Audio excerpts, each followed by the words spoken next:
Noora FM. Welcome back, everybody. How's it going? Good?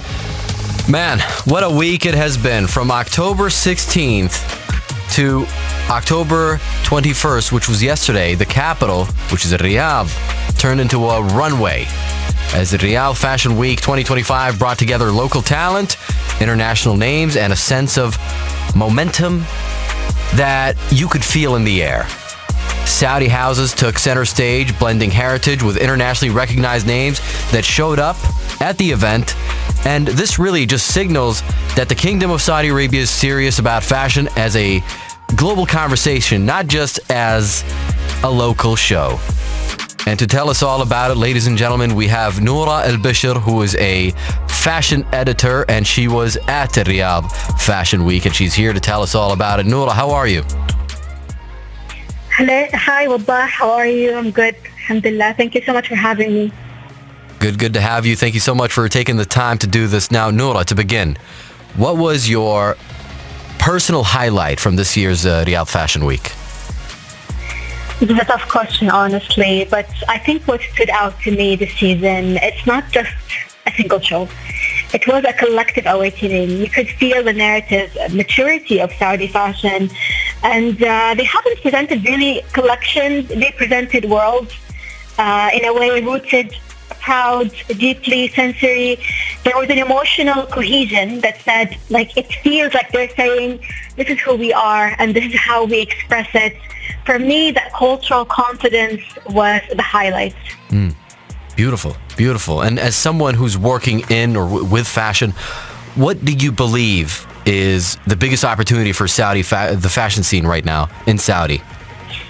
The biggest opportunity they have is obviously Riyadh Fashion Week is a huge stage for this opportunity to shine, but as well to kind of like project their identities, their artistic identities, as well as involve cultural resonance and celebrate heritage through fashion and merge the identity of Saudi with that of their artistic identity. That would be a beautiful thing to see, and exactly this is what we witnessed at Riyadh Fashion Week this season. Awesome. And of course, like as we mentioned, international participation was strong this year. What does it mean for Saudi designers to share the stage with global brands and names? Well, it's very symbolic and also strategic on so many levels. You know, for decades, global brands told their stories through their lenses, and now Saudi designers are not only reclaiming that narrative, but they're standing beside international names as equals.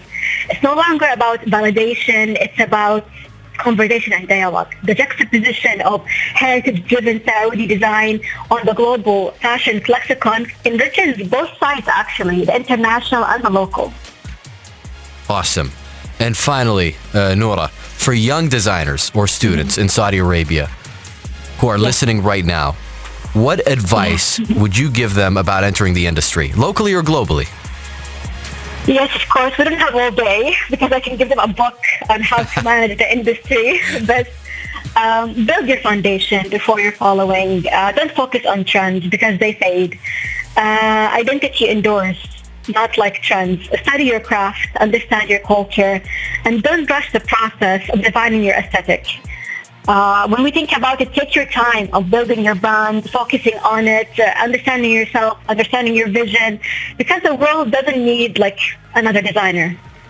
It needs a point of view, very unique, very personal, very refreshing to the industry. In a world and a time we've seen almost everything, we look for that edge of uniqueness and authenticity.